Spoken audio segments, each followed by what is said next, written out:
ఇండియాలో జరిగేటటువంటి ఐపీఎల్ టోర్నమెంట్లో పాకిస్తాన్ని ఆడకూడదని ఒక నిర్ణయం తీసుకున్నారు 2009లో.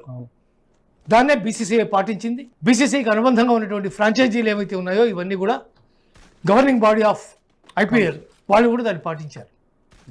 ఈరోజు బంగ్లాదేశ్ ప్లేయర్స్ ఒక్కరు కూడా దాంట్లో లేరు లిస్టులో అనడానికి 2 కారణాలుగా భావించవచ్చు. ఒకటి, ఇటీవలి కాలంలో బంగ్లాదేశ్ యొక్క ప్రదర్శన.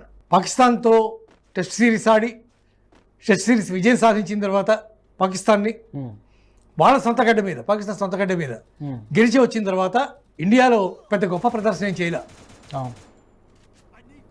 వన్డే క్రికెట్లో వాళ్ళు ఏదో కొంత బెటర్ పర్ఫార్మెన్స్ చేశారు, కానీ టెస్ట్ మ్యాచ్లో టోటల్గా పోయింది. ఎవరు అద్భుతమైనటువంటి ఫామ్లో లేరు.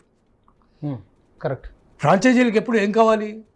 తమ తరఫున ఒక సెన్సేషనల్ అయినటువంటి బ్యాట్స్మెనో బౌలరో సెన్సేషనల్ ఫీల్డరో కావాలి. అవేవి ఈ మన దగ్గర ఉన్నటువంటి లిస్టులో